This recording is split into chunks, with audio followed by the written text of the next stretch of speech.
त्यांच्या कृपादानी कथेचा विस्तारू बाबाजी सद्गुरु दास तुका ज्ञानेशं ज्ञानमूर्तिं साक्षात् प्रेम स्वरूपिणीं नामदेवं च दयामूर्तिं नाथं वन्दे पुनः पुनः वैराग्यस्य परामूर्तिं देहुक्षेत्र निवासिना तुकाराम महाराज भक्तराज चतुष्टकं नमो ज्ञानेश्वरा नमो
मुक्ताबाई नमो त्रिभुवन पावनी आद्यत्रये जननी देवाचे हे दुःख भंजन मारुती नंदन हे दुःख भंजन मारुती नंदन सुन लो मेरी पुकार कवन सुतली नदी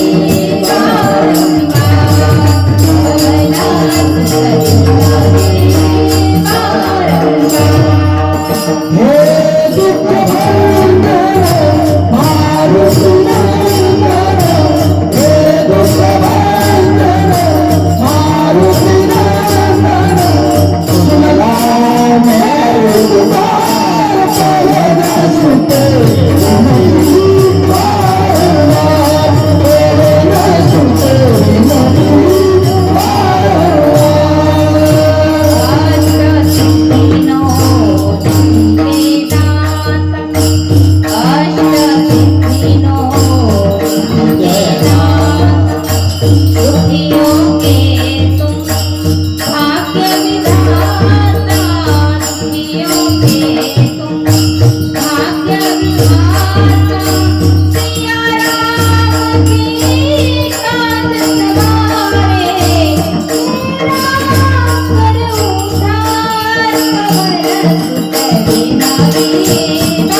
प्राप्त प्रसंगी प्राप्त स्थळी कीर्तन सेवेकरिता निवडलेला अभंग महान भगवत भक्त श्री संत जगद्गुरु तुकोबराय, ज्यांना वैराग्याची महामूर्ती म्हटलं जातं, ज्यांना पंचम वेदाचं निर्माता म्हटलं जातं, ज्यांना महाराष्ट्र भूषण म्हटले जातं, असे असणारे माझे जगद्गुरु तुकोबराय या अभंगामध्ये देवाच्या आवडीचा महिमा वर्णन करतात. विठ्ठल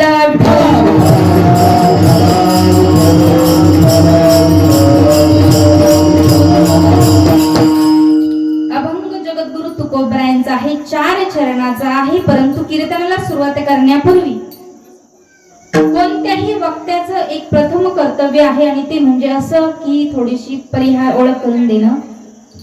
आज या गणेशवाडी गावामध्ये सुरू असलेला अखंड हरिनाम सप्ताह नामयज्ञ सोहळा, आज अखंड हरिनाम सप्ताहातील 5व्या दिवसाची कीर्तन सेवा माझ्यासारख्या पामराच्या वाट्याला तुमच्या सारख्या समस्त ग्रामस्थ मंडळींनी दिली, हे माझं सौभाग्य आहे. आणि या 5व्या दिवसाच्या कीर्तन सेवेकरता जगाचे जगद्गुरु श्री संत तुकाराम महाराज यांचा 4 चरणाचा मी अभंग निवडला. माझ्या अल्पमती अल्पबुद्धीने तो सोडवण्याचा पुरेपूर प्रयत्न करणार आहे. विठ्ठल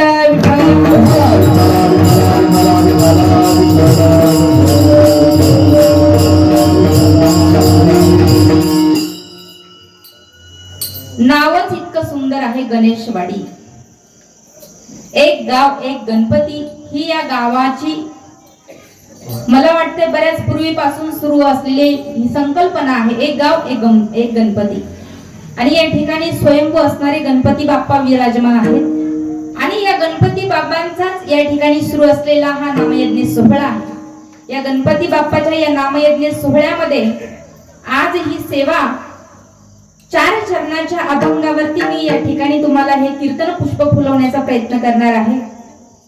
तत्पूर्वी सांगायचं झालं तर या गणेशवाडी गावामध्ये जे काही माझ्या पाठीमाग आणि तुमच्या समोर असलेले हे गणपती बाप्पा आहे, हे गणपती बाप्पा म्हणजे बुद्धीची देवता, गणपती बाप्पा म्हणजे सुख देणारी देवता, गणपती बाप्पा म्हणजे विघ्न हरण करणारी देवता.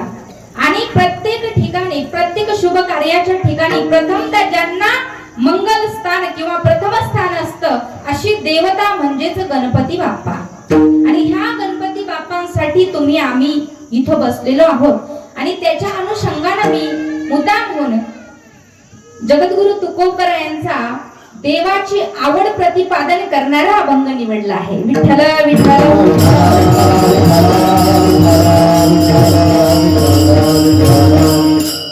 मग प्रथमतः माझ्या गणपती बाप्पांबद्दल थोडीशी कथा सांगून या ठिकाणी माझ्या कीर्तन सेवेला सुरुवात करणार आहे. कारण त्यांचा सप्ताह चालू आहे, त्यांचा नामयज्ञ सोहळा आहे, त्यांचं चिंतन इथं झालंच पाहिजे, त्याच्याशिवाय हे कीर्तन अपूर्ण आहे.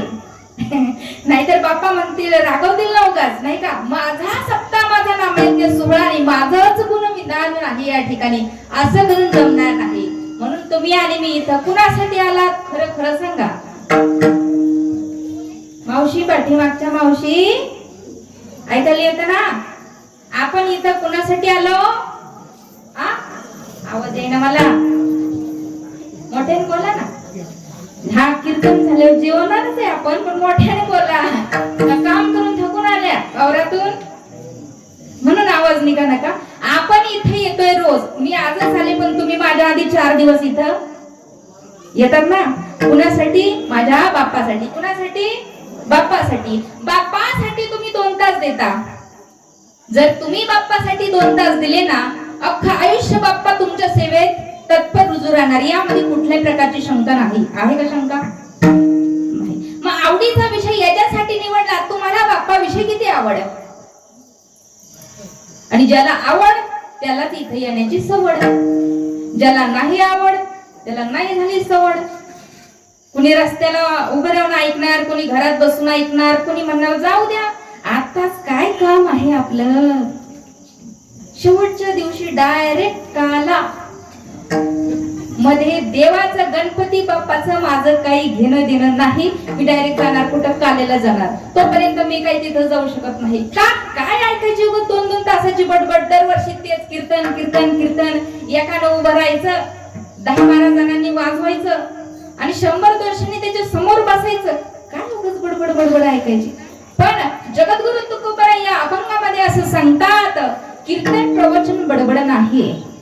ज्याला यातला आवड आहे तो 10 किलोमीटर वरून इथे येऊन बसतो आणि ज्याला आवड नाही तो 10 फुटावरून सुद्धा धर्म मंडपात येत नाही. विठ्ठल विठ्ठल.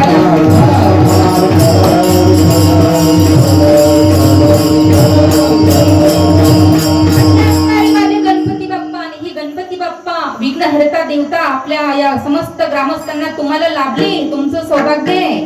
नुसतं भाग्य नाही मावशी, सौभाग्य तुमचं. बाप्पा तुमच्या गावाला लाभले, तेही स्वयंभू गणपती आहेत. ही साधारण गोष्ट नाही आहे. म्हणून असे असणारे माझे बाप्पा आणि यांचा जसा जन्म झाला. आता तुम्ही याच्या अगोदर ऐकल्याच कथा, कारण माझ्या अगोदर जे जे कीर्तनकार इथं कीर्तन करून गेले त्यांनी सुद्धा सांगितलं की मळापासून बनवलेली ही बाप्पा, बरोबर ना? मळापासून बनवलं. प्रश्न असा निर्माण होतो, मळापासून जर बाप्पा बनवले पार्वती मातेनं किती दिवस आंघोळ नसेल केली बघ. आता मला खरं खरं सांगा, जर तुम्ही 10 दिवस आंघोळ नाही केली तर तुम्हाला किती किलो मळ निघन? पावशेर तरी निघन का? नाही ना निघणार. 8 दिवस महिनाभर जरी नाही केली ना आंघोळ तरी तुम्हाला 1 किलो 5 किलो मळ निघायचा. मग तुम्ही म्हणाल पार्वती माता या भगवान शंकरांच्या पत्नी आणि त्या काही बिना आंघोळीच्या राहत असतील काय? त्या तर रोज आंघोळ करीत असतील, ते सुद्धा कधी ब्रह्ममुहूर्तावर. ब्रह्ममुहूर्त माहिती ना काका तुम्हाला? मावशी ब्रह्ममुहूर्त हा काही लोकांना नसतो माहिती. ब्रह्ममुहूर्त म्हणजे पहाटे 3च्या पुढं सुरू होतो तो. आणि त्यावेळेस ब्रह्ममुहूर्तावरती आंघोळ करणाऱ्या पार्वती माता आणि त्या पार्वती माता रोज आंघोळ करत असतील, कारण ती देवांच्या पत्नी आहे, म्हणजे शंकरजींच्या अर्धांगिनी आहेत. आणि मग अशा असणारी पार्वती माता रोज आंघोळ करीत जरी असल्या तरी सुद्धा एवढा कसा मळ साचला असेल बरं? तर त्याचं असं आहे दादा की अजूनही काही ठिकाणी तुम्ही दिंडीला जाऊन बघा. पंढरपूरला, पुण्यामध्ये दिंडी असली की लोक उठणं लावून आंघोळ घालतात. कुणाला घातली बरं? पुण्यातल्या लोकांनी उठणं लावून आंघोळ. उठणं माहिती आहे ना? उठणं नाही माहिती? बरं ते जाऊ द्या. अजूनही देवादिकांच्या मूर्तींना उठण्याचा लेप दिला जातो, एवढं तर माहिती आहे का नाही? मग तसंच पूर्वीच्या काळी आंघोळ करताना लेप द्यायचे बरं ते उठण्याचा. मग धूप घ्यायचे आणि मग त्याचा तो मळ काढायचे, उठण्याचा तो मळ काढायचे. तसं पार्वती मातेनं अंगाला ते उठणं लावलेलं होतं. धूप घेतली आणि तो मळ त्या काढत होत्या. तो मळ होता बरं. आणि तो म्हणाला अंगाचा मळ एवढा कसा झाला? त्या उठण्याचा त्यांनी ती मळी काढली आणि त्या मळाची बनवली गणपती बाप्पाची मूर्ती. कशासाठी? तर मला आंघोळीला जायचं आहे. आंघोळ करताना जर कुणी मध्ये आलं तर काय करायचं? त्याच्यासाठी रखवालदार म्हणून स्वतःच्या त्या मळापासून गणपती बाप्पा तिथं उभे केले आणि सांगितलं, बाळा तू या ठिकाणी उभं राहा, आतमध्ये कुणाला येऊ द्यायचं नाही. जरी तुला किती जबरदस्ती केली की आम्हाला आत जाऊ द्या, कुणीही असलं तरी, कुणीही कळतं ना, कुणीही असलं तरी जाऊ द्यायचं नाही. मातेची आज्ञा शिरसावंत मानली. आई तू आंघोळीला जा, मी आत कुणाला येऊ देणार नाही. पार्वती माता आंघोळीला गेल्या आणि नेमकं तिथं जे आले ते होते शिवजी, भगवान शंकर जे आले. ते म्हटले कोण आहे आपल्या दारामध्ये हे उभं? हे पोरगच कोण असेल? हे मोठ्या पोटाचं, हे उभंच कशासाठी इथं? ते म्हटले कोण आहे बाबा तू? म्हणजे मी कोणी का असना पण तुम्हाला काय आत जाऊ देणार नाही. का? माझ्या आईची तशी आज्ञा. आईची? अरे तुम्हाला झालाच कधी? प्रश्नचिन्ह. आईची आज्ञा? हो, माझी आई पार्वती माता. माझ्या आईनं मला सांगितलंय कुणीही जरी आलं आतमध्ये सोडायचं नाही. शिवजी म्हटले मी जाणार नाही, जाऊ देणार, मी जाणार नाही, जाऊ देणार, मी जाणार नाही, जाऊ देणार. राग आला आणि त्याच क्षणी शिर तोडलं माझ्या गणपती बाप्पाचं भगवान शिवजीने. आवाज आला, मातेला आतमध्ये आंघोळ करताना धावत पळत पार्वती मैया बाहेर येऊन पाहिलं, आपल्या पोराचं शिर हे धडा वेगळं पडलेलं होतं. अशा कोणत्या आईला आवडेल आपल्या डोळ्याच्या समोर पोराचं मुंडकं तुटलेलं पाहणं? आवडेल कोणत्या आईला?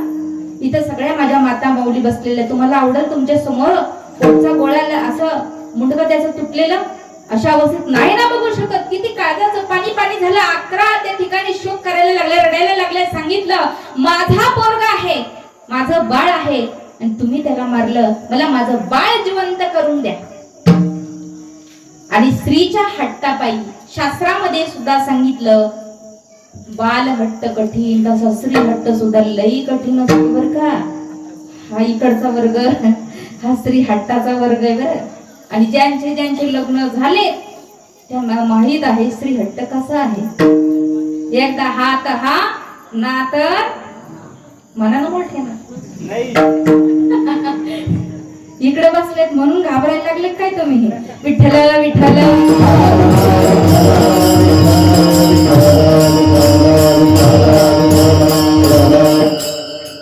सांगितलं, मला माझा बाळ जिवंत करून पाहिजे. ठीक आहे म्हटले, देतो. आणि म्हणून रस्त्यानं प्रथमतः जो कोणी दिसेल त्याचं शिर कापून आणायला सांगितलं होतं. पहिल्यांदा जे दिसले त्यांचं नाव आहे हत्ती. त्या हत्तीचं मुंडकं कापलं आणि इथं त्या बाळाला आणून चिकटवलं बरं का.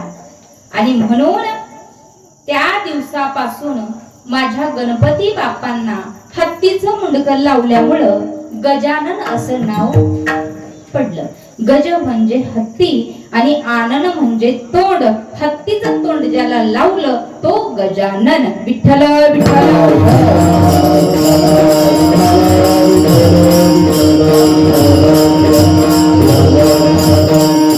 पण अति विनयानं स्वतःचं मुंडकं कापून घेतलं, परंतु मातीची आज्ञा काही मोडली नाही. म्हणून नाव पहिल्यांदा जे पडलं ते आहे विनायक. काय नाव पडलं? विनायक. आणि मग त्यांच्या आग्रहा खातीर ते पोरग जिवंत केलं, ते गणपती बाप्पा. त्यांचं पहिलं नाव विनायक. परंतु पार्वती मैयानं हट्ट धरला, हा माझा पोरगा, याला बसवलं तुम्ही हत्तीचं डोकं. पण जरी हे असं ओबड धोबड दिसतंय, विचित्र दिसतंय, याला लोक काय म्हणतील? माणूस जर दिसायला चांगला असला तर कुणी त्याच्याशी बोलतं बरं का दादा, नाही का? एखादं जर कुरूप दिसायला असला मग तो त्याचा दोष असतो का? खरं खरं सांगा. कुणाला वाटतं मी चांगलं दिसायला नसावा, मी कुरूप असावं? कुणाला वाटतंय का? प्रत्येकाला वाटतं माझा रंग गोरा असावा, माझं नाक भलं मोठं लांब असावं, माझे डोळे हे गणपती बाप्पासारखे तीक्ष्ण असावे, मी दिसायला खूप सुंदर असावं. प्रत्येकाची इच्छा आहे का ना मी दिसायला सुंदर असावं, असं कुरूप वगैरे. पण पार्वती मैयाने इच्छा व्यक्त केली. ती म्हटली, असं पोरग बनवलंय, त्याला हातीचं डोकं लावलं, काय म्हणतील लोक? त्याला कुणी त्याच्या जवळ तरी येईल का? तुम्ही काहीतरी करा की जेणेकरून त्याच्या जवळ कुणीतरी आलं पाहिजे.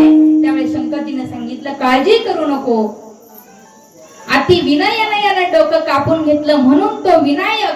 पण आजपासून जो जो याला पूजीन, जो जो याचं नामस्मरण करीन, त्याला सिद्धी प्राप्त होईल, असा आहे तो सिद्धी विनायक. विठ्ठल विठ्ठल.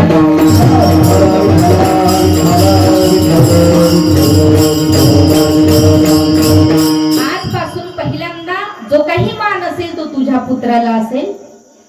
म्हणून कोणत्याही मंगल कार्याची, शुभ कार्याची सुरुवात गणपती बाप्पांशिवाय होत नाही, बरोबर की नाही? म्हणून असे असणारे गणपती बाप्पा.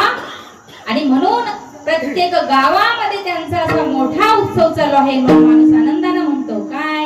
पार्वतीच्या बाळा पायात बाळा, पार्वतीच्या बाळा पायात बाळा,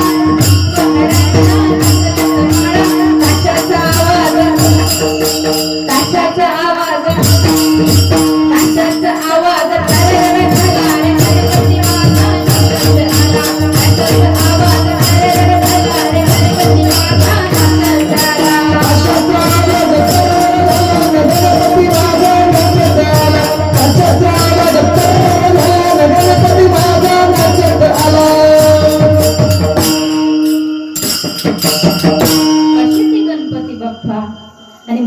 गणपतींना प्रथम वंदन केलं जातं आणि जो गणपती बाप्पांची सेवा करतो, अर्चना करतो, पूजा करतो, त्याला कुठल्याही गोष्टीची कमतरता भासत नाही. बघा, गणपती बाप्पा नवसाला पावणारी देवता आहे. तुम्ही तुमच्या देवघरामध्ये बसून गणपती अथर्व शीर्षाचं जर पठण केलं तर तुमच्या मनातल्या इच्छा पूर्ण होतात. अथर्व शीर्ष वाचायचं गणपती बाप्पाच्या पुढं बसून. नाही वाचता आलं तर मोबाईल हातात घ्यायचा. असा कोणताच माणूस नाही का आजकाल त्याला मोबाईल नाही. हा, प्रत्येकाकडे मोबाईल आहे. डाटा ऑन करायचा आणि गुगल मध्ये जायचं.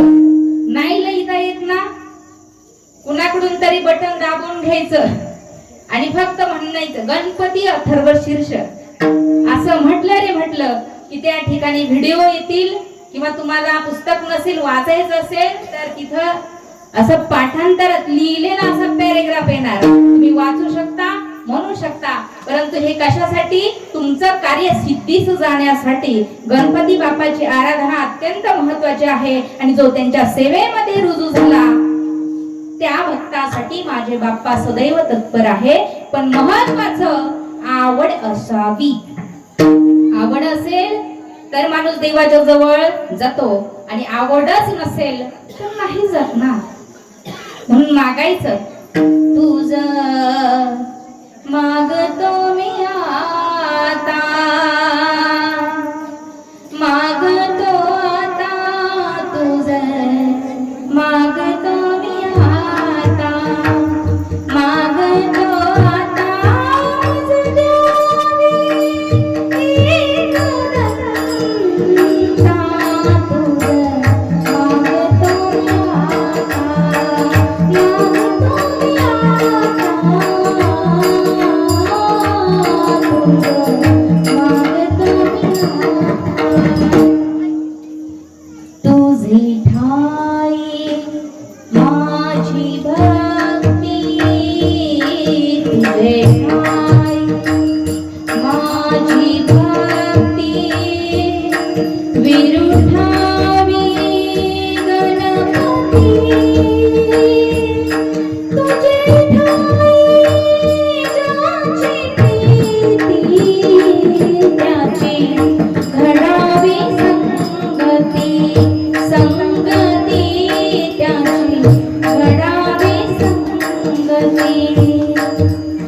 ज्याची प्रीती त्याच्या ठिकाणी आहे त्याला गणपती बाप्पाची संगती लाभल्याशिवाय राहणार नाही. पण बाप्पाकडे येण्यासाठी ज्या गोष्टीचा प्रथम महत्व आहे तीच गोष्ट माझे जगद्गुरु तुकोबराय या अभंगामध्ये अभंगाच्या प्रथम चरणात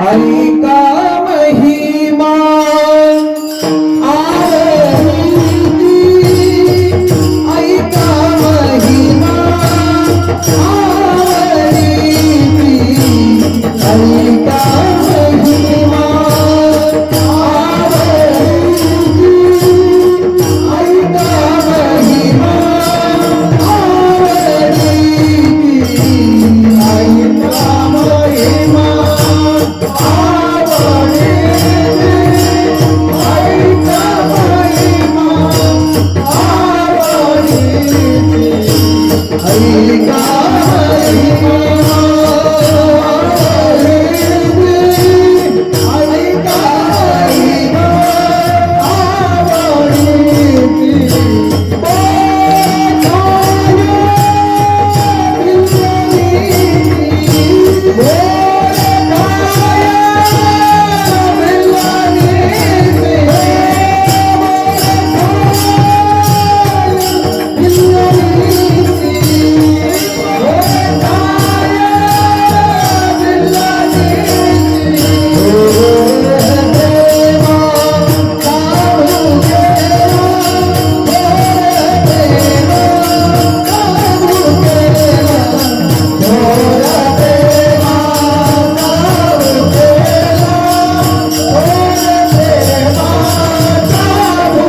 जगद्गुरु श्री संत तुकोबराय सांगतात, ऐका महिमा आवडीची. पाऊस आलाय का बाहेर? मला वाटलं एक मावशी इथं जागा ना, मी इथे ना, मला वाटलं पाऊस आलाय म्हणून तुम्ही उठले आणि तिथं चुळबुळ करायला लागले. थोडं जागा आहे, 8-10 जणी बसल्या असत्या. असो, तुकोबराय म्हणतात, ज्याला आवड आहे त्या आवडीचाच महिमा तुकोबरायांनी अभंगामध्ये सांगितला. आवडीचा भाग, सवडीचा भाग, भिडेचा भाग, हे भाग वेगवेगळे आहेत, पण जगद्गुरु तुकोबरायांनी या अभंगामध्ये जी आवड सांगितली ती आवड 3 प्रकारची सांगितली. कोणती? माणसांची म्हणजे तुमची माझी आवड आहे, संतांची आवड, आणि तिसरी आहे देवाची आवड. मग आता आपली आवड कोणती?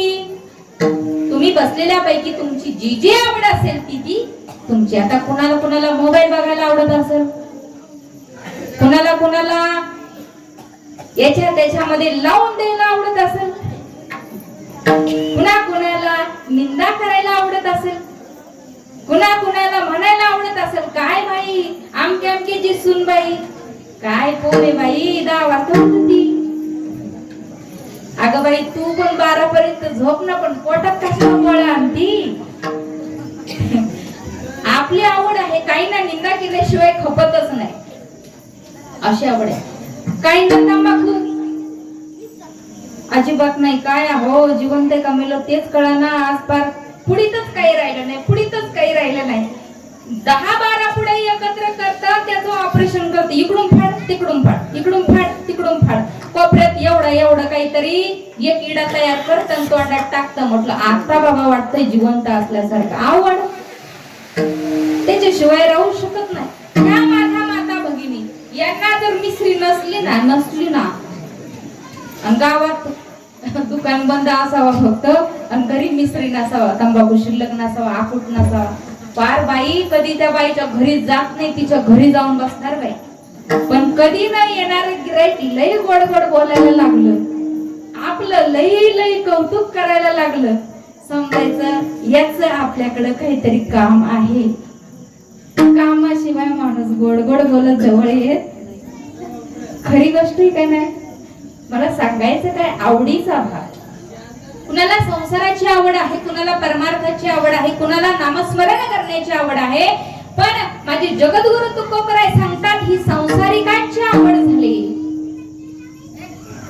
मग सामान्य माणसांची आवड वेगळी, दुसरी गोष्ट संतांची आवड वेगळी. संतांची आवड कोणती? संतांना देवाशिवाय काहीच आवडत नव्हतं, ही संतांची आवड.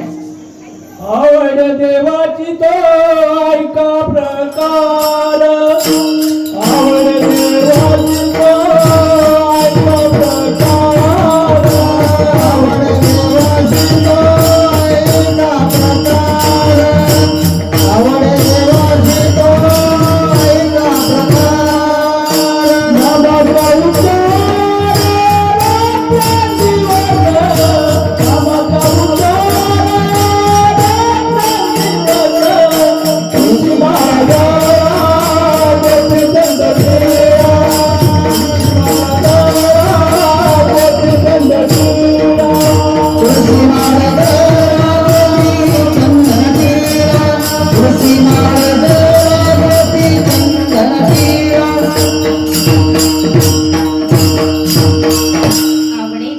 तो ऐका प्रकार. नामाचा उच्चार रात्रंदिन, तुळशी माळा गळा गोपी चंदन टिळा, हृदयी कळवळा वैष्णवांचा. आवड अत्यंत महत्वाची आहे, कोणती का असेना, पण माणसाला आवड असावी. ज्याच्याकडे आवडच नसते लोक त्यालाही नाव ठेवतात, ज्याच्याकडे आवड असते लोक त्यालाही नाव ठेवतात. कारण लोकांचं कामच आहे नाव म्हणा आता तुम्ही. पण तुकोबराय म्हणतात सामान्य माणसांची आवड वेगळी, संतांची आवड वेगळी. पण देवाची आवड कोणती? देवाची आवड सांगितली काय? ऐका महिमा आवडीचे, बोरे खाय भिल्लनीची. आता देवानं भिल्ली नसणाऱ्या माझ्या शबरी मातेचे उष्टे बोर खाल्ले. मग जगद्गुरु तुकोबरायांनी या अभंगामध्ये देवाचं कुटाळा केलंय का? देवाला नाव ठेवलं का देवानं उष्ट खाल्लं, देवानं उष्ट खाल्लं, देवानं उष्ट खाल्लं. आता बोरं खाल्ले म्हणजे उष्टच खाल्लंय ना, बरोबर की नाही दादा? बोरं खाल्ले ही गोष्ट उष्टीच आहे. मग मला सांगा, तुम्ही मी जर आता इथं सगळ्यांनी पंतरवळ्या अशा फेकून दिल्या आणि आपल्यासारखं जर रस्त्याच्या कडेला जाऊन जर त्या पंतरवळीतलं खात बसलं, आपल्याला काय म्हणतील बरं? म्हणतील याला याड लागलं, हे पुरेपूर बिघडलं, हे लोकांचं उष्ट खायला लागलं. मग जगाच्या बापानं भक्ताचं उष्ट खाल्लं, मग माझे जगद्गुरु तुकोबराय नाव ठेवतात का देवाला या अभंगामध्ये? हे काय असावं नक्की? कारण उष्ट खाणाऱ्याला येड म्हटलं जातं. उष्ट कुणी कुणाचं खात नाही. शास्त्रानं सुद्धा सांगितलं उष्ट कुणी कुणाचं खावं, नवऱ्याचं उष्ट बायकोनं खावं. बरं का? लक्ष आहे ना तुमचं? हा, कुणीही कुणाचं उष्ट खाऊ नाही. आपल्या दारामध्ये जर कुत्र जरी आलं ना, कुत्र, त्यानं ते भोजन जरी पाहिलं, बघा बरं, तरी ते उष्ट होत. आपल्या घरात मांजर जरी असली, तिनं आपल्या ताटाकडे पाहिलं तरी ते भोजन उष्ट होत. म्हणून आपल्या दारात जरी एखादं कुत्र आलं ना, आपण जेवत असलो ना, तर एखादा तुकडा त्याला टाकावा बरं. पण काही काही कुत्रे कुत्र्याला भाकरच टाकीत नाही. ज्याला समजलं त्याला समजलं, ज्याला नाही समजलं त्याला राम राम. विठ्ठल विठ्ठल.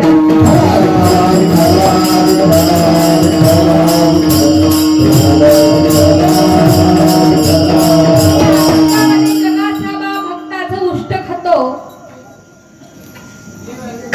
मग आता उष्ट हा प्रकार वेगळा आहे. तुम्ही मी सुद्धा उष्ट खातो, कीर्तनकार सुद्धा उष्ट खातो. आता कीर्तनकार म्हटलं लगेच मानवर काय सांगणार आहे कीर्तनकाराबद्दल? कीर्तनकार कसा असतो? उष्ट खाणारा. तुम्ही म्हणाल ते कसं? कोणताही माणूस असेल तर कोणत्याही क्षेत्रामध्ये असू द्या, त्याला गुरु असतो. गुरु शिवाय ज्ञान आहे का दादा? गुरु असेल तर ज्ञानाची प्राप्ती आहे, गुरु नसेल तर ज्ञान मिळत नाही. मग गुरुच्या तोंडामधून निघालेलं वाक्य शिष्य काय करतो? त्याचं अनुग्रहण करतो आणि त्याच पद्धतीनं पुढे कीर्तन करतो. याचाच अर्थ गुरुनं जे सांगितलं ते शिष्यानं बोला ना, बोला बोला, श्रवण केलं आणि कुठे ठेवलं? पोटात. म्हणजे त्यानं गुरुचं काय खाल्लं? खाल्लं. म्हणून तर कीर्तनकाराला म्हणतात वक्ता. जे गुरुनं वकलं ते त्यानं खाल्लं. मग या अभंगामध्ये तर तुकोबर आहे, देवाला म्हणतात देवानं उष्ट खाल्लं, देवानं उष्ट खाल्लं. मग देवाला नाव ठेवत नाही, वर मग त्या गोष्टीचं लक्षात घ्या. माझे जगद्गुरु तुकोबराय या ठिकाणी देवाला नाव नाही ठेवत, तर देवाचा महिमा प्रतिपादन करतात की देवाचा किती मोठेपणा आहे की भक्तासाठी त्याचं उष्ट सुद्धा खातो. विठ्ठल विठ्ठल.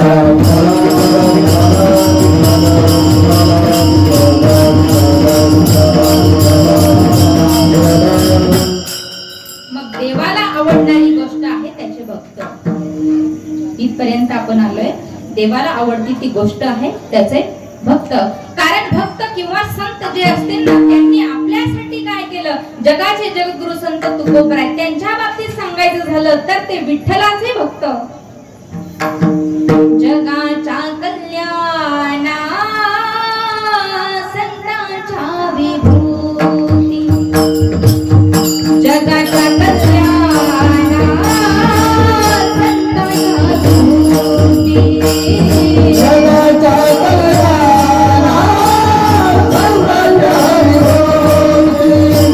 जगाच्या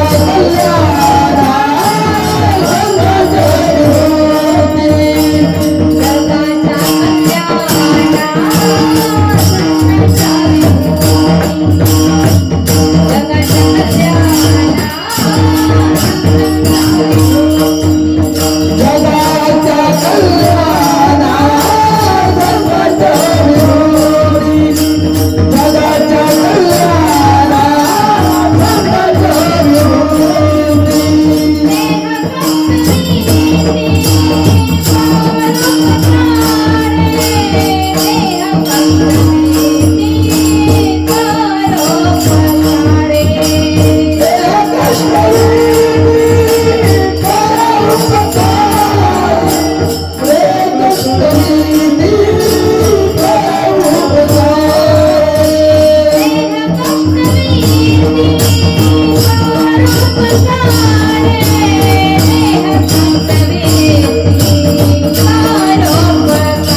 संतांच्या कल्याणा संतांच्या विभूती देह कष्ट भीती परोपकारी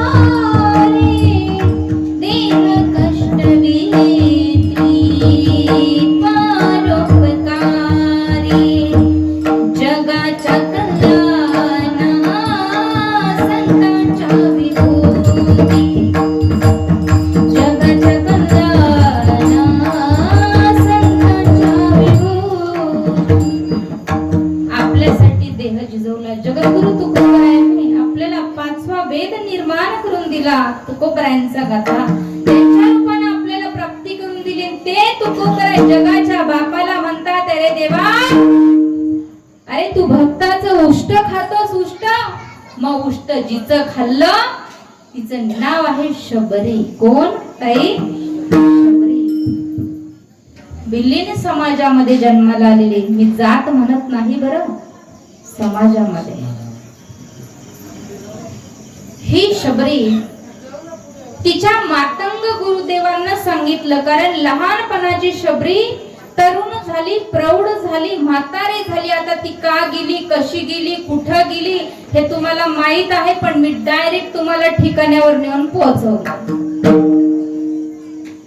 त्या शबरीला मातंग गुरुदेवांना सांगितलं होतं शबरी एक दिवस तुझ्या जीवनामध्ये असा येणार आहे जगाचा बाप प्रभू रामचंद्र तुझ्या झोपडीमध्ये भेट द्यायला येणार आहे त्या दिवसापासून माझ्या शबरी मातेनं माझ्या राम प्रभूंची वाट पाहिली बर का त्या दिवसापासून ते माझे राम प्रभू माहित आहे ना तुम्हाला अयोध्या नगरीमध्ये ज्यांना न्याय मिळाला ते ज्यांचं मंदिर झालं ते गावोगावी ज्यांचा आपण उत्सव मोठ्या प्रेमाने साजरा केला ते रघुपती राघव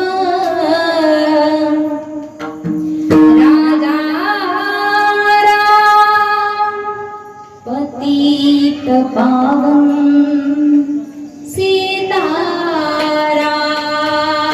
सीताराम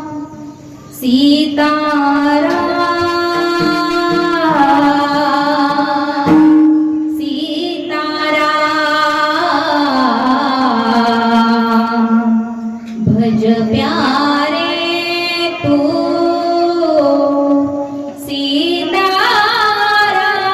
सीताराम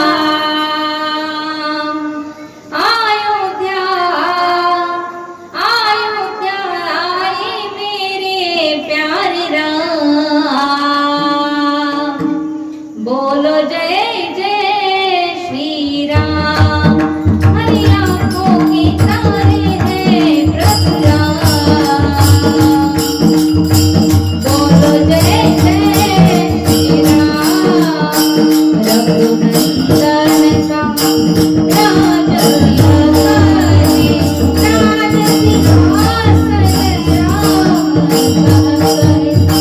राम का होगा राज जगत में इसमें न कोई शक है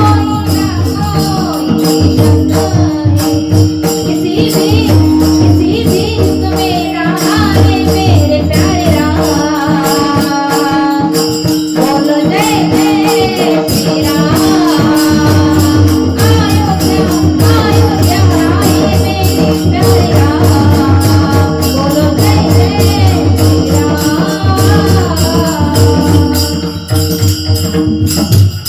ते माझे प्रभू रामराया फक्त मातंग गुरुदेवांना सांगितलं शबरी या तुझ्या झोपडीमध्ये जगाचा बाप येणार आहे बरं तुला दर्शन देण्यासाठी पण गुरुजी मी त्यांना ओळखायचं कसं की हेच आहेत म्हणून प्रभू रामराया अगं माझं वाक्य आहे गुरु या नात्यानं तुला सांगतो या झोपडीमध्ये जो कुणी पुरुष येईल तो रामा व्यतिरिक्त कधीच कुणी येणार नाही जो येईल तो फक्त रामच राम येणार आहे रामा व्यतिरिक्त या झोपडीमध्ये कोणताही परपुरुष पाऊल सुद्धा ठेवू शकत नाही त्या दिवसापासून माझ्या शबरी मातेनं वाट पाहिली बरं का वाट पाहिली इतकी वाट पाहिली रोज शेणा सडा टाकायचा रांगोळी काढायची फुलं टाकायचे जंगलामध्ये जायचं द्रोण बनवायचा आणि त्या ठिकाणी बोरं घ्यायची बरं, कुरतडून बघायचं, खाऊन बघायचं, आंबट असलं फेकून द्यायचं, गोड असलं की द्रोणामध्ये टाकायचं. रोज भरून आणायची द्रोण, रोज भरून आणायची. म्हणजे प्रभू रामराया कधी येतील वाट बघत बसायचे. आणि वाट बघता बघता संध्याकाळ झाली, डोक्याला हात आणि लावायची, म्हणायची मंद हमारो भाग मेरे प्रभू आज नाही आहे. कधी येतील माझे प्रभू, कधी येतील? रोज वाट बघायची, रोज वाट बघायची, रोज वाट बघायची. प्रभू नाही आले म्हणून रडायचे. मेरी झोपड़ी के भाग आज खुल जाएंगे, राम आएंगे. मेरे झोपड़ी के भाग आज खुल जाएंगे, राम आएंगे. राम आएंगे, आएंगे, राम आएंगे. राम आएंगे, आएंगे, राम आएंगे. मेरे झोपड़ी के भाग आज खुल जाएंगे, राम आएंगे. मेरे झोपड़ी के भाग आज खुल जाएंगे, राम आएंगे. आणि मग चिंतन करायची. राम आएंगे तो अंगना सजाऊंगी. काय म्हणायची? राम आएंगे तो अंगना सजाऊंगी. दीप जला के दिवाली मैं मनाऊंगी. मेरे जन्म के सारे पाप धुल जाएंगे, राम आएंगे. अशी चिंतन करायचे.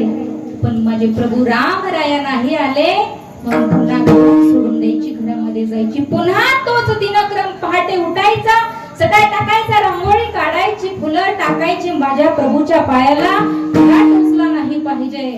या सगळ्याचा त्या ठिकाणी विचार माझी शबरी माता करत होती. असं करता करता करता करता एक दिवस असं झालं की माझे प्रभू रामचंद्र त्या ठिकाणाहून लक्ष्मण सोबत जात होते.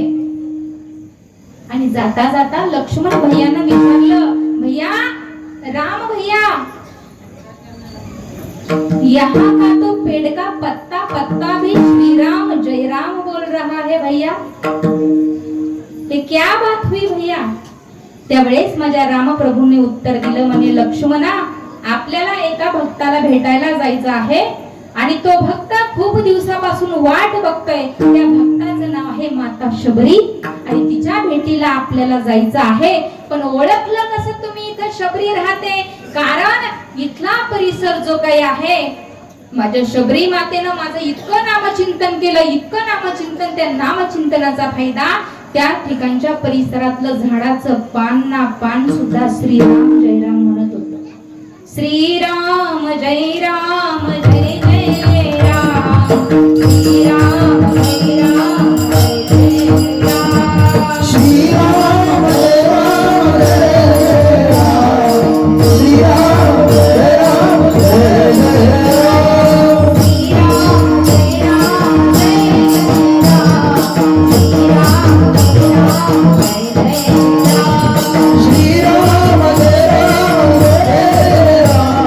श्रीराम जय राम जय जय राम,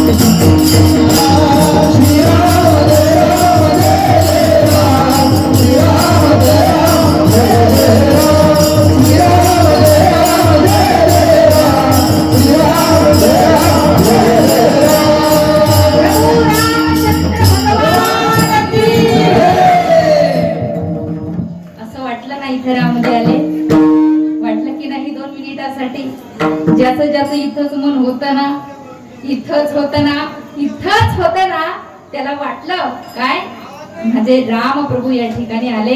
मग रामजी गेले शबरी मातेच्या ते ठिकाणी स्थानपन्न झाले आणि त्यांना पाहिल्या माझ्या शबरी मातेला एवढा आनंद झाला, एवढा आनंद झाला, ज्या शबरी मातेनं विचार केला होता काय, प्रभू आल्यावर मी काय करीन.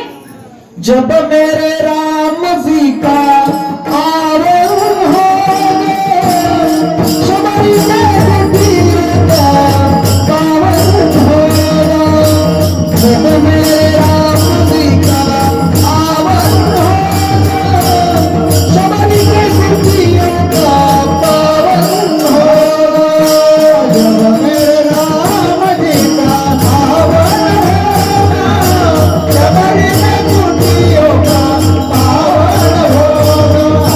जब मेरे राम जी का आवन होगा, शबरी के कुटियों का पावन होगा। आएंगे रघुवीर कल मैं सबको दिखाऊंगी, मीठे मीठे मेरे अपने हाथों से खिलाऊंगी, मीठे मीठे मेरे अपने हाथों से खिलाऊंगी। साथ साथ लखन जी का दर्शन होगा, जब मेरे राम जी का आवन होगा। जब मेरे राम जी का आवन होगा, शबरी के कुटियों का पावन होगा। सुंदर प्रमाण दिलं महाराजांनी. चिंतनामध्ये मग्न असणारी शबरी आणि ती म्हणत होती काय, जब मेरे राम जी का आवन होगा, शबरी की कुटिया का पावन होगा. मग चिंतन काय केलं होतं, आएंगे जब रघुराई तब आसन पर बिठाऊंगी, मीठे मीठे मेरे अपने हाथों से खिलाऊंगी। साथ साथ लखन जी का दर्शन होगा, साथ साथ लखन जी का दर्शन होगा, शबरी की कुटिया का पावन होगा. चिंतन केलं होतं. ते आले ना, त्यांना बसायला टाकीन. ऐका बरं, इकडे लक्ष असू द्या. कीर्तनाला आलोय का नाही? कुठं आलं ताई? कीर्तनाला. मग आपलं मन कुठं पाहिजे? आहे का तुमचं? खरंच का? शरीराने आपण इथंच आहे, मनानं सुद्धा असलो पाहिजे तरच कीर्तन कळणार, नाहीतर ते डोक्यावरून म्हणा तुम्हीच जाणार. विठ्ठल विठ्ठल.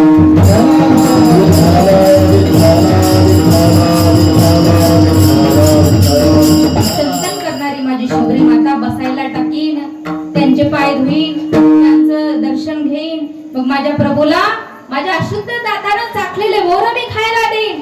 हे चिंतन ज्या शबरी मातेनं केलं होतं ना दादा, माझ्या प्रभू रामचंद्रांचं ते रूप पाहिलं आणि माझी शबरी माता नुसती त्या रूपाकडे पाहतच राहिली दादा.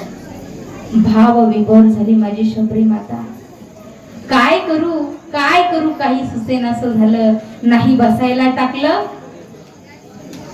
नाही तिलक केलं, काय करू सुचेन असं झालं. देवा देवा, तुम्ही माझ्यासारख्या गरीबाच्या झोपडीमध्ये आलात देवा. भाव विभोर होऊन इतकी रडायला लागली शबरी, इतकी रडायला लागली. माझ्या शबरी मातेनं हे जे काही डोकं मस्तक आहे ना प्रभूच्या पायावरती ठेवलं. एवढी रडली, एवढी रडली, एवढी रडली की डोळ्याच्या अश्रूंनी माझ्या प्रभू रामचंद्रांचे पाय माझ्या शबरी मातेनं धुतले. कारण माझ्या शबरी मातेकडे पात्र नव्हते मावशी. काय पात्र म्हणजे भांडी. घरामध्ये माझ्या शबरी मातेच्या भांडी नव्हती, पण प्रभू राम रायांचे पाय धुण्याची पात्रता होती. आज आपल्या घरात पात्राला ऊत आलाय, पण देवाची चरण धुण्याची पात्रता आपली नाही. ही खूप मोठी शोकांतिक आहे. आज किती आपल्या घरात भांडे. पोराचं लग्न केलं का घरात भांडे ठेवायला जागा होत नाही. एक सांगून जाईन आपल्या घरात भांडे मागत जाऊ नका. उलट सांगायचं काय, आम्हाला फक्त पोरगी द्या, तुमचा फुटका तांब्या सुद्धा आम्हाला नको. आहो स्वतःच्या काळजाचा तुकडा ज्या बापानं फुकट आपल्याला दान दिला आणि तरी त्याच्याकडून काढायच्या पिठी सहित घ्यावं का हो? खरं खरं सांगा बरं. म्हणून माझ्या कीर्तनातला संदेश आजचा घेऊन जा. एखाद्या गरीब घरची पोरगी असू द्या नाहीतर श्रीमंताची पोरगी असू द्या, त्यांना आपल्याला दान दिली, कन्यादान. आपण आपलं देऊ का काही लोकाला? आपण हा आता कीर्तनातला बसलेला मी जर म्हटलं द्या मला तुमचा मोबाईल, द्याल का? नाही, खरंच 10 रुपये मागितले तर द्याल, मोबाईल देईल बघून. आणि स्वतःचा बाप काळजाचा तुकडा, स्वतःची आई काळजाचा तुकडा लोकाला देते. नुसता काळजाचा तुकडाच नाही तर त्याच्या पाठीमाग फ्रीजन, कूलरन, मिक्सरन, काय काय काय काय. हो, मला सांगायचं काय आहे, आपल्या घरात पात्र आहेत, भांडे आहेत, मग कशाला मागता? हो, नवरीचा जो काही बाप असतो ना, हा दाता असतो, देणारा असतो. आणि नवरदेवाचा बाप नवरीच्या बापाच्या घरी याचक असतो. आणि याचक त्याला म्हणतात, त्याला दुसरा शब्द सांगू खालच्या भाषेतला, राग नाही ना येणार. याचक म्हणजे मागायला येणारा भिकारी. म्हणून जास्त आपण वळवळ नाही करायची. काय पोराचा बाप आहे मी, पोराचा बाप आहे मी, पोराचा बाप आहे, पण भिकारी म्हणून, याचक म्हणून एका गरीबाच्या दारात पोरगी मागायला गेला हे कधी विसरायचं नाही. विठ्ठला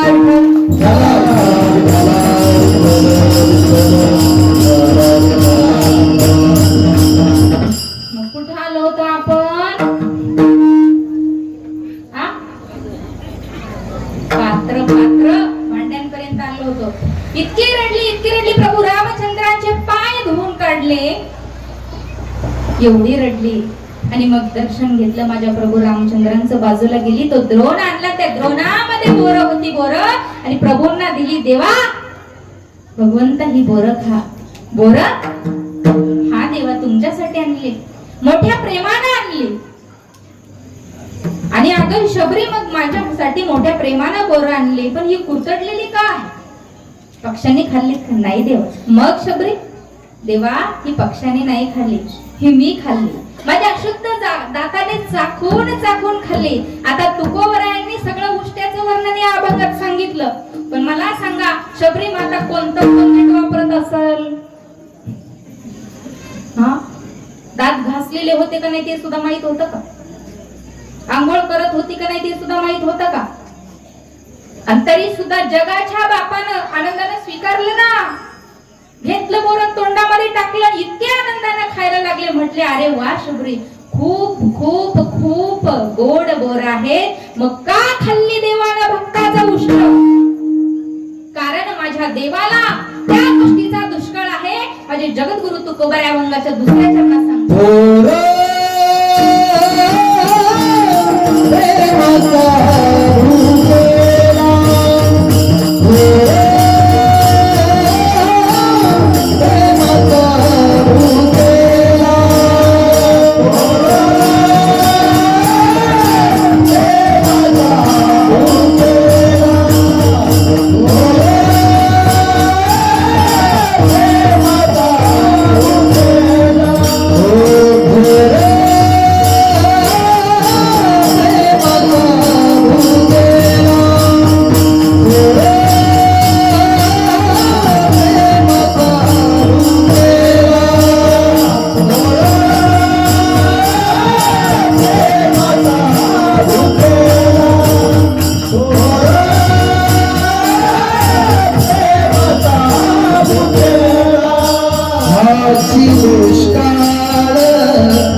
बोर खाण्यामागचं कारण जगद्गुरु तुकोबरा या अभंगाच्या दुसऱ्या चरणात उत्तर सांगतात.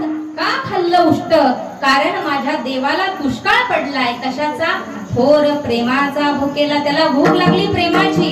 प्रेमाची म्हणजे भावाची. भाव म्हणजे खाण्याचा नव्हे, भाव म्हणजे घेण्याचा नव्हे, भाव म्हणजे आपल्या मनामध्ये देवाबद्दल असणारं प्रेम, त्याला म्हणावं भाव. आपल्या मनात देवाबद्दल असणारी भक्ती, त्याला म्हणावं भाव. आपल्या मनात देवाबद्दल असणारी आपुलकी, जिव्हाळा, त्याला म्हणावं भाव. नाहीतर मग लोक म्हणतात हा काय घेऊन बसले, त्याचं ते जवळून जात तरी माणसाकडे पाहत नाही, लय भाव खाते ते. तो भाव खाणं वेगळं. म्हणजे जगद्गुरु तुकोबरा इथं सांगतात, माझ्या देवाला दुष्काळ पडलाय प्रेमाचा, भावाचा. आणि त्या भावासाठी त्या शबरी मातेच्या मनामध्ये माझ्याबद्दल किती आस होती, किती वाट पाहिली माझ्या शबरीनं. म्हातारं होईपर्यंत वाट पाहिली. आपण बघू का? बघू. देवाची लयत लय एक दिवस सेवा करू, 2 दिवस करू, तिसऱ्या दिवशी जर देव नाही पावला तर देवाला म्हणून जा तुझा माझा संबंध संपला. संपली का भक्ती? अहो, भक्ती प्राप्त करायची असेल ना, परीक्षा द्यावी लागते. आणि ज्या वेळेस परीक्षेमध्ये उत्तीर्ण होऊ ना, त्यावेळेस कळतं परब्रह्म म्हणजे काय.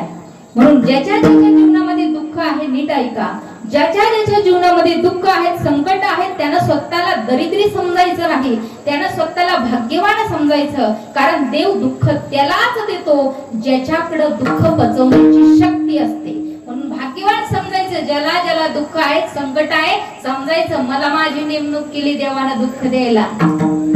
देव येणार नाही कुणाच्याही डोक्यामध्ये दुःख देतो, कुणाच्याही पोटात दुःख देतोय, कुणाच्याही जीवनामध्ये दुःख देतो, तो येणार नाही. तो चतुरा, तो एवढा चतुर माझा परब्रह्म आहे. आणि तो असणारा देव कुशात भक्ताचं उष्ट खातो, काय म्हणावं नाही का. म्हणून तुकोबरायने या ठिकाणी जे काही उष्ट्याचं वर्णन सांगितलं, याचं वर्म आपण समजून घ्यावं. कारण वर्म वाच्यार्थ वेगळा असतो, लक्षार्थ वेगळा. कधी कधी कोण आपल्याशी काय बोलतं काही कळत नाही आपल्याला. बरं, समोरचे एक बोलताना आपण दुसरं धरतो, मग आपल्याला काही कळत नाही. म्हणजे वर्म जाणून घ्यायचं आहे. तुकोबरा असं का म्हटले, किंवा देवानं का बरं उष्ट खाल्लं, त्या उष्ट्याचं वर्णन माझ्या तुकोबराने या अभंगामध्ये देवाबद्दलच केलं. मग जगद्गुरु तुकोबरा देवाला नाव ठेवत असतील. बरं, असं काही लोकांचा भ्रम असेल, परंतु ते तसं नाही. वर्म वेगळा आहे, वाच्यार्थ लक्षार्थ वेगळा आहे. आता वाच्यार्थ लक्षार्थ आणि वर्म म्हणजे असं की समजा नवी नवी नवरी आहे सुनबाई.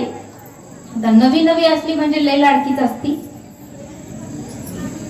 लग्न झाल्या झाल्या नाही का, सासूबाई पर इतकं प्रेम होतं जातं, म्हणते बाई उन्हात नको जाऊ ग, उन्हात नको जाऊ, तुझे कोमल हात, तुझे कोमल पाय, ऊन लागन अगं, डोकं दुखन बाई, घरात ये घरात ये घरात ये. हे प्रेम किती दिवस? 4. मावशी म्हणे 4 दिवस. सुनबाई आहे का तुम्हाला? हाय, कीर्तनाला पण आले असतील. अयो विठ्ठल विठ्ठल.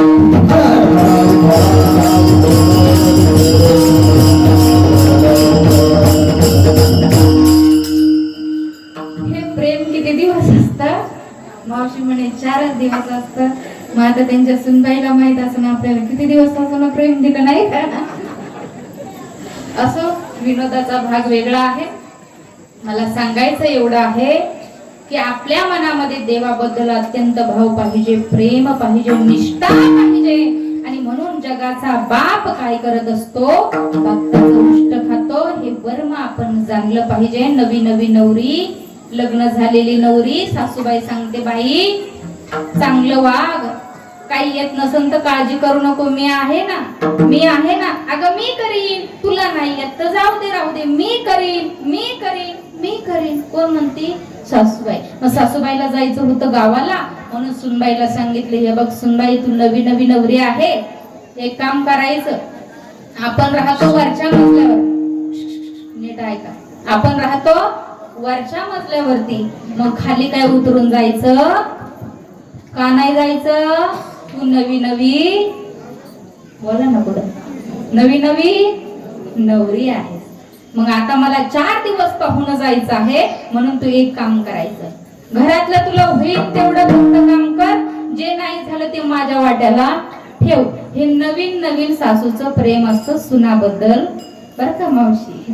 हा, हे नवीन नवीन असतं 4 दिवसासाठी. मग सासूबाई गेली तिथं माडीच्या खाली उतरली ना, आवाज दिला, सुनबाई खाली यायचं, घर झाडायचं, केर भरायचा आणि माणसं पाहून टाकायचं. म्हटली तुम्ही काळजीच करू नका आत्याबाई, तुम्ही जा, मी बरोबर करते म्हणे. दुसऱ्या दिवशी उठवलं, सगळं काम केलं, घर बीर झाडलं, स्वयंपाक झाला, घर झाडला, असा मोठा सुपलीत केर भरला, राहिली उभी अशी वाट पाहत.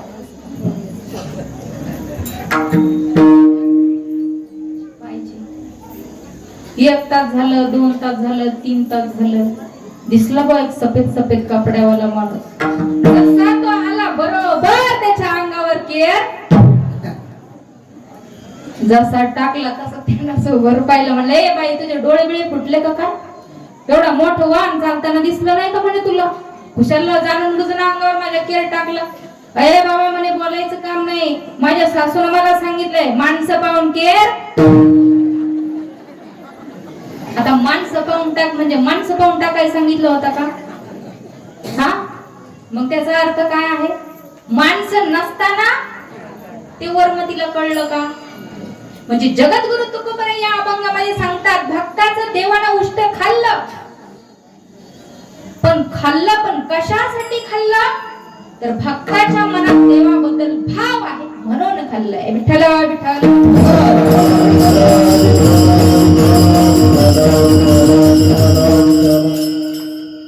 म्हणून थोर प्रेमाचा भुकेला हाची दुष्काळ तयाला.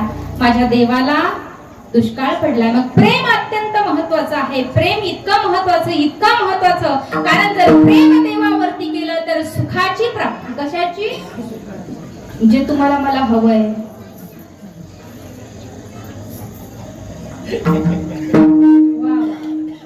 नंतर आपलं हे झालं का मग बर का दादा, तुमची मागणी नक्की आम्ही मान्य करतो. विठ्ठल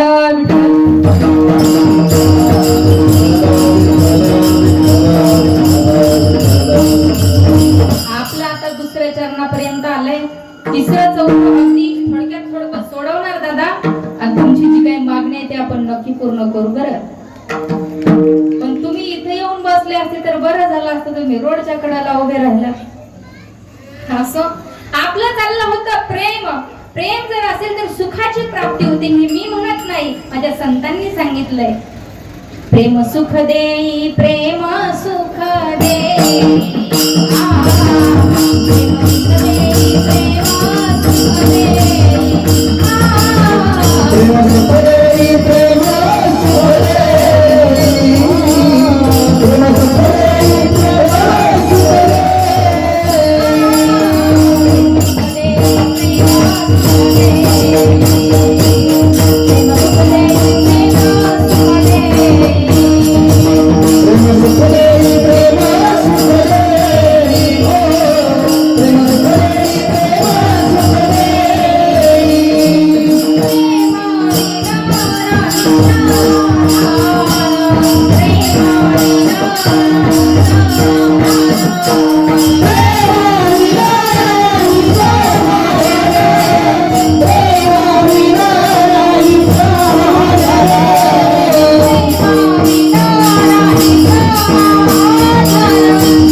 प्रेम असेल तर मनामध्ये देवाबद्दल प्रेम असावं, गणपती बाप्पाबद्दल प्रेम असावं, आई बापाविषयी आदर असावी, साधू संतांविषयी कळवळ, जिव्हाळा, कदर जर असेल तर जीवनामध्ये कुठल्याच गोष्टीला आपल्याला कमीपणा येत नाही बघा दादा. म्हणून जीवन जगताना प्रेम अत्यंत गरजेचं आहे. कारण याच प्रेमाचा माझ्या भगवंताला दुष्काळ पडला हे माझे जगद्गुरु तुकोबाराय या अभंगामध्ये सांगतात. थोर प्रेमाचा भुकेला हाची दुष्काळ तयाला, त्या प्रेमापोटी माझ्या देवानं मीराबाईसाठी विषाचं प्राशन केलं. प्रेम बरोबर की नाही? त्याच प्रेमापोटी भक्ताच्या पत्नीचं बाळंतपण देखील विठू माऊलीनं केलं. याला म्हणावं प्रेम. आले बहीण म्हणून आवाज दिला, वहिनी उघडा दार हाक मारी, वहिनी उघडा दार हाक मारी, वहिनी उघडा दार हाक मारी, वहिनी उघडा दार हाक मारी. स्वतःची बहीण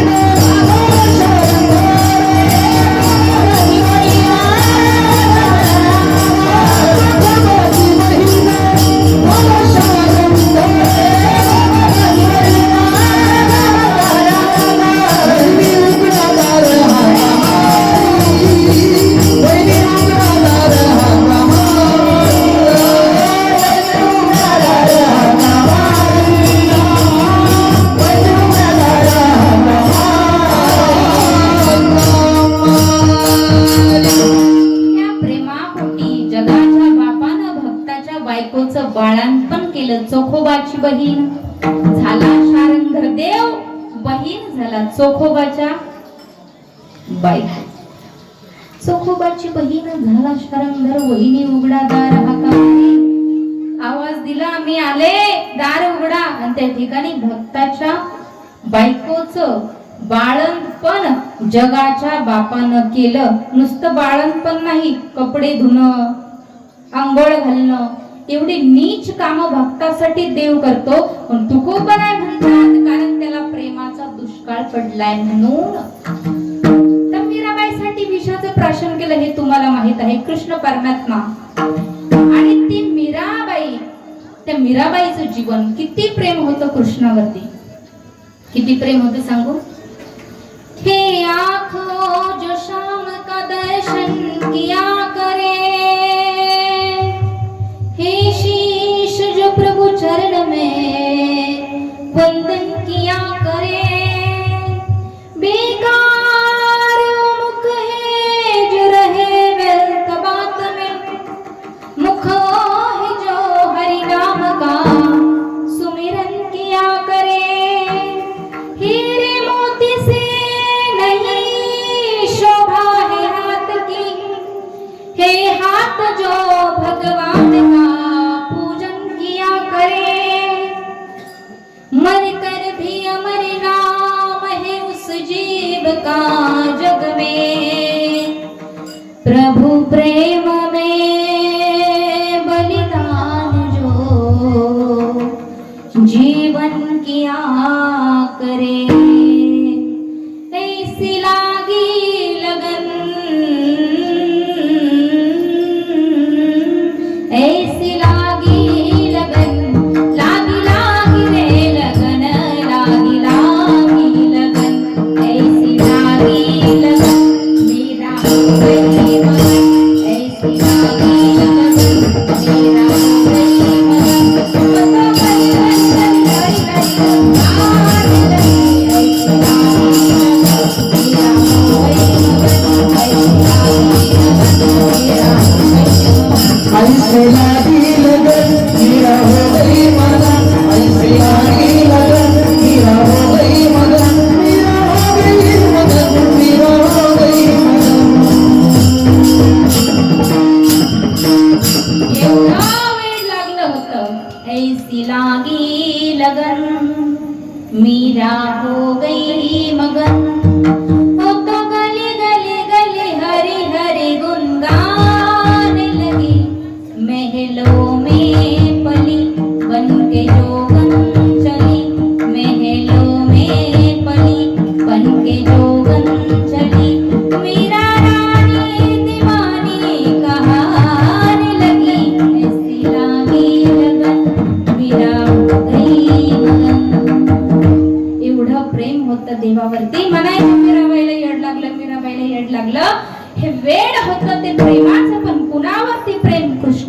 भगवंतावरती आणि त्याच प्रेमापोटी विषाचा परिणाम माझ्या कृष्णावरती झाला थोर प्रेमाचा हाची दुष्काळ अजून काय केलं देवानं पोहे सुदामा देवाचे हो हो हो पोहे सुदामा देवाचे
भक्तासाठी देव काय करतो अभंगाच्या 3ऱ्या चरणामध्ये त्या ठिकाणी सांगितलं भगवान परमेश्वरानं काय केलं भक्तासाठी माझे सुनाम देव माझ्या कृष्ण परमात्म्याकडे एवढे मुष्टीभर पोहे घेऊन गेले होते आणि त्याच्या बदल्यामध्ये माझ्या कृष्ण परमात्म्यानं काय दिलं नामदेव महाराजांनी सुद्धा सुंदर असं वर्णन एका ठिकाणी सांगितलं सुदाम ब्राह्मण दुःखदारी वीरा सुदाम ब्राह्मण दुःखदारी वीरा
सुदामा ब्राह्मण दुःखे दारिद्र्य पीडिला. किती सुंदर आहे का नाही? ऐकायला किती गोड वाटत. असं वाटतंय संपूच नाही, इतकं गोड इतकं गोड. किती गाणे आले किती गेले, पण साधू संतांचे अभंग स्टॉप आहेत का? किती गाणे आले, दरवर्षी गाणं दरवर्षी गाणं दरवर्षी गाणं दरवर्षी गाणं असे किती आले, रिलीज झाले गेले. पण आपण मेल्यानंतर मरू नाही, पण मरणार तर आहेच ना. आपण मेल्यानंतर आपल्या दहाव्याच्या दिवशी कोणताही बाबा किंवा बाई असू द्या, तिच्या पुढं भगवद्गीता किंवा ज्ञानेश्वरी असणार. त्यातील एक ओवी किंवा श्लोकच हे गाणे घेतील काय? त्या गाण्याचे नाव नाही सांगत मी, ते माझ्या लय पुढचं आहे, त्यामुळे मी ते काय नाही, मी असल्या ठिकाणी घुसत नाही कधी. आपल्याला अशा ठिकाणी घुसायचं आवड नाही, आपण तिकडं जातच नाही. आपण अभंगातच काय फिरायचं तेवढं अभंगात, कारण मला बाजूला जायला कधी आवडत. कीर्तन म्हणजे काय? नुसतंच लोकांना हसवणं म्हणजे कीर्तन नाही, नुसतंच गाणे म्हणणं म्हणजे कीर्तन नाही. कीर्तन त्याला म्हणावं जो अभंग निवडला तो या श्रोते मंडळींना कळाला पाहिजे, कीर्तनकाराला तो सोडवता आला पाहिजे, आणि कीर्तनकाराने त्या अभंगामध्ये काय भाव सांगितला तो भाव त्या श्रोत्यांच्या हृदयापर्यंत पोहोचला पाहिजे, त्याला म्हणायचं कीर्तन. विठ्ठला विठ्ठल.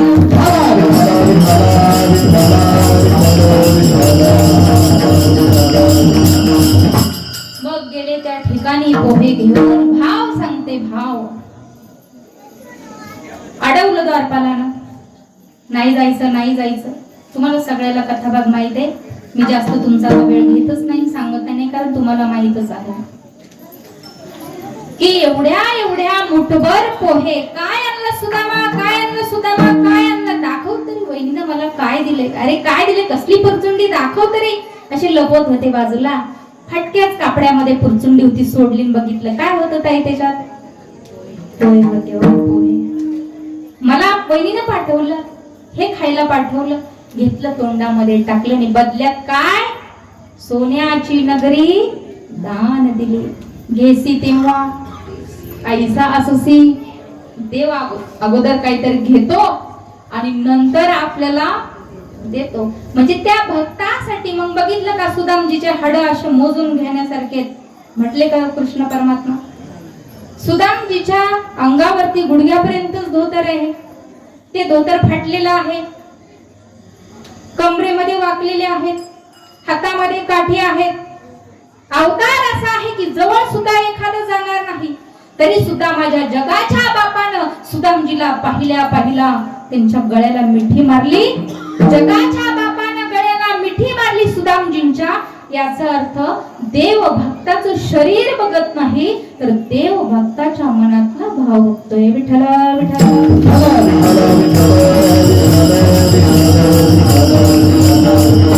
मग ती भक्ती कशी असू द्या, कशीही असू द्या, देवापर्यंत पोहोचते. म्हणून तुम्ही आणि मी आज भक्त बनलोय. हे फक्त 8 दिवसासाठी नाही बनायचं बरं दादा. भक्त बनायचं असेल परमनंट बनायचं, टेम्पररी नाही. आज भक्त बनलो, सप्ताह सुरू झालाय म्हणून आलोय कीर्तनाला, असं काही करायचं नाही. जो माणूस देवासाठी वेळ देईल, देव त्याच्यासाठी वेळ देत असतो. म्हणून आपल्या गावामध्ये अखंड हरिनाम सप्ताह मोठ्या उत्साहामध्ये, दररोज तुम्ही एवढीच गर्दी असते का? रोज असते ना? अरे वा, टाळ्या वाजवा. मग मी पण वाजवलं तुमच्यासाठी,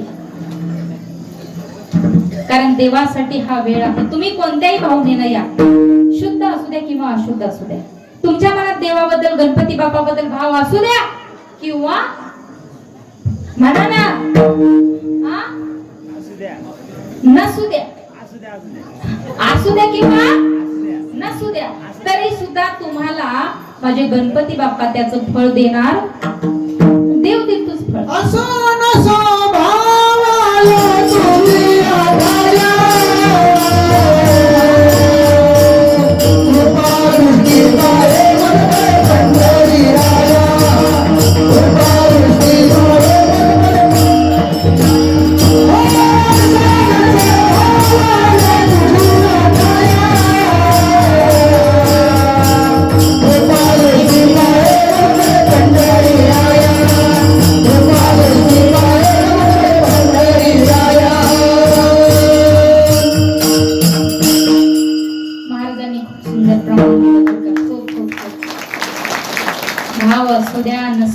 तरी सुद्धा त्या भगवंताची कृपा दृष्टी भक्तावरती असतेच. आणि हे तुम्ही आणि मी आता इथे एकत्र बसलो, ते आम्ही तुम्हाला सांगतो, पण तुम्ही ते ऐकलं पाहिजे. जर तुम्ही नाही ऐकलं तर हे जरी नाही काल तरी दुसरा येईल, नाही काल.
ऐकलं तर फायदा आपला कुणाचा, मना मोठ्यानं कुणाचा, कुणाला वाटतं माझा फायदा होऊ नाही, वाटतंय कुणाला नाही, फायदा व्हावा असं वाटतंय ना. मग आता कसे आनंदाने मस्त म्हणत होते, झुलत होते, डुलत होते, इथंच नाचावं बरं, असं कुठं बी नाचू नये. इथं नाचलं तर कोणी नाव ठेवणार नाही, पण या धर्म मंडपाच्या बाहेर कसं जाऊन जर उड्या मारायला लागला तर नाव ठेवून घेतल्याशिवाय राहणार नाही. म्हणून जगाचे जगद्गुरु संत तुकोबाराय सांगतात, भाव अत्यंत महत्वाचा आहे आणि भावासाठी माझ्या देवानं काय केलं, न म्हणे उच्चित्त अथवा थोडे, का म्हणे भक्ती पुढे, त्या भक्तीसाठी उच्छिष्ट खरं, न म्हणे उच्छिष्ट अथवा थोडे. ही तुका म्हणे भक्ती पुढे थोर प्रेमाचा उकेला, हाची दुष्काळ तयाला. आता सर्वांनी एकदा मोठ्या प्रेमानं माझ्या अखिल कुटुंब मंडळी दर्शन करायचं आहे. हातानं टाळीन मुखानं नाम घ्यावं अशी तरी माझी वैयक्तिक इच्छा. विठोबार कुमारी विठोबार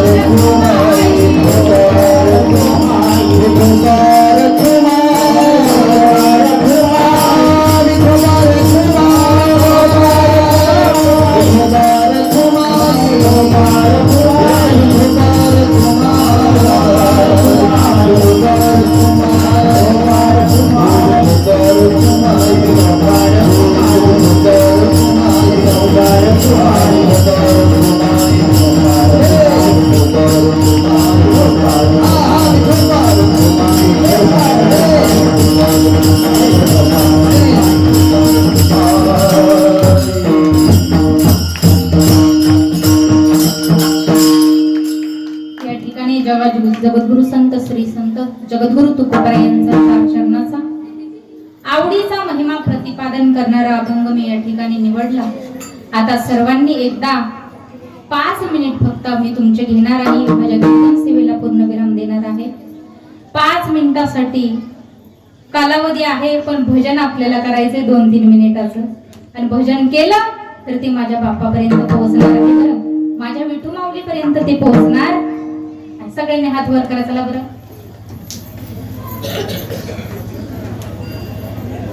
झाले का? पाठीमागे राहिले का कुणी? डोके आणि हात दिसते बर का मला? झाले का वर? 5 मिनिटांनी म्हणून राहू दे अशाच वर.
समस्त ग्रामस्थांची किंवा काही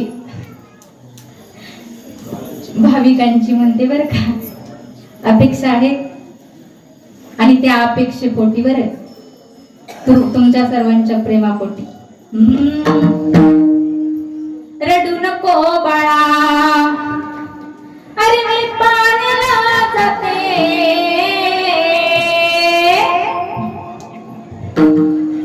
रडू नको बाळा अरे मी पाण्याला जाते पाण्याला जाते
ह्या बालगोपाळांसाठी एकदा टाळ्या वाजवा.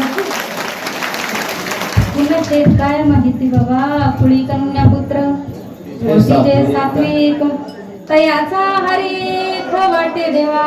हा दोनच घेतले बाबा सगळं नाही घेतलं थोडंच घेतलं. विठ्ठल विठ्ठल